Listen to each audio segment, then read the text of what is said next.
The tension in the top-floor conference room was thick enough to cut through. The morning sun reflected off the skyscraper windows, throwing sharp lines of light across the polished table where Billionaire CEO Richard Wallace stood, his face tight with frustration. The air smelled faintly of coffee and fear. His team of executives fidgeted with their tablets, avoiding eye contact. The visiting Chinese delegation, 5 sharply dressed businessmen, sat patiently at the other end, murmuring to each other in Mandarin. Their tone was polite, but their expressions were growing colder by the minute. Richard checked his watch again. The translator was already 20 minutes late. "Where the hell is she?"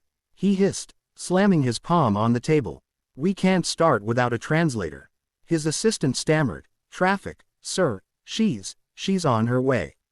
Richard exhaled sharply. The company had spent months preparing for this meeting. Their future expansion into Asia depended on it. Millions, possibly billions, hung in the balance. Now, one missing person threatened to ruin everything. In the corner, unnoticed, the janitor mopped quietly, his movements slow and steady. He listened, really listened, as the anxious voices filled the room. To everyone else, he was invisible. But Marcus understood every word the Chinese guests were saying. And deep down, he felt something stirring, a moment he never thought would come again. Marcus kept his head down, pretending to focus on a stubborn stain on the marble floor, though his mind was racing. He could hear the tension rising behind him, the CEO's sharp tone, the murmurs from the Chinese delegation, the nervous laughter of the executives trying to stall for time. Every sound felt louder than it should. He didn't plan to get involved. It wasn't his place. He was just the janitor, the man people passed in the hall without a glance. But when one of the Chinese businessmen spoke again, Marcus caught the frustration in his words. "We came here in good faith, but they don't even respect us enough to prepare properly." Marcus's grip tightened on the mop handle. He knew what that meant. This deal was about to collapse. He glanced at the CEO, who was now whispering furiously into his earpiece, his face pale with panic. Finally, Marcus took a deep breath. He leaned his mop against the wall and stepped forward, his voice calm but firm. "Excuse me, sir," he said, and the room fell silent. Richard turned, irritation flashing across his face. "What is it? We're in the middle of..." But Marcus didn't flinch. He turned to the delegation and, in flawless Mandarin, said, "Gentlemen, Mr. Wallace apologizes deeply for the delay. The translator is stuck in traffic, but he values your time and partnership greatly." The words rolled out smooth, respectful, perfect.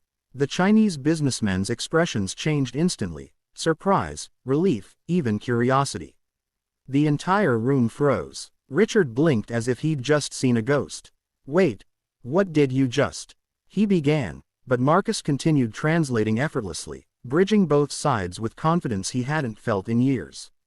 For the first time that morning, the meeting wasn't falling apart, it was coming alive. The room felt completely different now. Where panic and confusion had filled the air minutes ago, a calm sense of focus began to settle in. Marcus stood tall at the head of the table, translating each sentence with a clarity and precision that stunned everyone. His voice carried confidence but never arrogance, moving smoothly between English and Mandarin as though he'd been born to do it. The Chinese CEO, Mr. Liu, smiled for the first time, nodding appreciatively. "Your company shows respect by letting someone speak our language," he said through Marcus, who relayed the message with perfect tone and timing. Richard sat frozen for a second, unsure if he was dreaming. His senior executives exchanged bewildered looks, whispering to each other. The janitor, the man they'd ignored every morning, was saving a billion-dollar deal right before their eyes. Marcus kept the dialogue flowing, switching seamlessly between complex business terms and cultural nuances. When one executive made a clumsy joke that might have been offensive in translation, Marcus softened it just enough to make the Chinese delegation laugh instead. The tension completely dissolved. Laughter replaced awkward silence. Even Richard found himself smiling, leaning back in his chair as the conversation finally gained momentum. By the time the meeting wrapped up, everyone was shaking hands and nodding enthusiastically. The Chinese partners promised to sign the deal the following week. Cameras flashed, assistants clapped quietly, and in the middle of it all stood Marcus, silent again, clutching his mop handle like a man caught between two worlds. Richard approached him slowly, eyes wide with disbelief. How did you do that? He asked. Marcus looked down modestly, his voice steady but soft. I just listened, he said simply. And I remembered who I used to be. When the last of the delegation had left and the heavy glass doors swung shut, a stunned silence filled the conference room. Papers were still scattered across the table, coffee cups half empty, but no one moved. The executives, who only an hour ago looked down on Marcus as background noise, now stared at him as if seeing him for the first time. Richard approached slowly, still processing what had just happened. He wasn't used to being speechless, yet the words stuck somewhere in his throat. Finally, he managed a shaky laugh. Marcus, where the hell did you learn to do that? Marcus gave a modest shrug, eyes dropping to the floor. University of Chicago, linguistics major. I taught Mandarin for a few years before, life went another way. Richard frowned. So why are you? He caught himself before finishing the question. The truth was written in Marcus's quiet expression, a story of chances lost, doors closed, maybe mistakes that no one ever cared to ask about. For the first time, Richard really looked at him. The man he'd barely noticed sweeping the halls for 3 years had just saved his company from international embarrassment. The realization hit hard. Guilt flickered across his face, mixed with respect. You know, Richard said, his tone softening, I've been running this place for a decade, and I thought I'd seen every kind of talent that money could buy. But what you did, that can't be bought. Marcus smiled faintly, the kind that came from a place of quiet pride. I just didn't want to see you lose the deal, sir. Richard nodded, still amazed. You didn't just save a deal, Marcus. You saved our reputation. You reminded all of us that greatness doesn't always wear a suit. In that moment, the CEO and the janitor stood as equals, two men connected not by power or position, but by respect. The next morning, the office buzzed with an energy that felt completely different. Word had spread like wildfire. The janitor saved the China deal. Employees who usually walked past Marcus without a glance now stopped to smile, greet him, even shake his hand. He tried to stay humble, still pushing his mop bucket through the hallway, but there was something new in his step, quiet pride.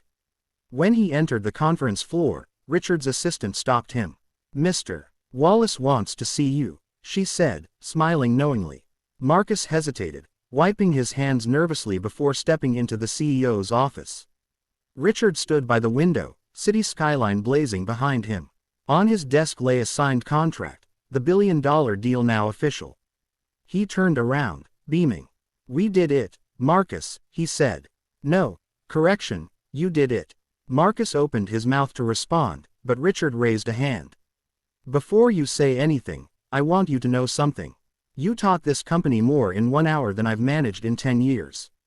He walked to his desk, picked up a neatly folded blazer, and handed it to Marcus. I'm not losing you to a mop again, Richard said. Starting today, you're our new cultural liaison. Full-time position, full benefits. You'll be working directly with me. Marcus froze, speechless. Sir, I don't know what to say. Say yes, Richard said with a grin. And maybe teach me a little Mandarin while you're at it. For the first time in years, Marcus laughed, a deep, real laugh. He shook the CEO's hand, feeling the weight of his past lift from his shoulders.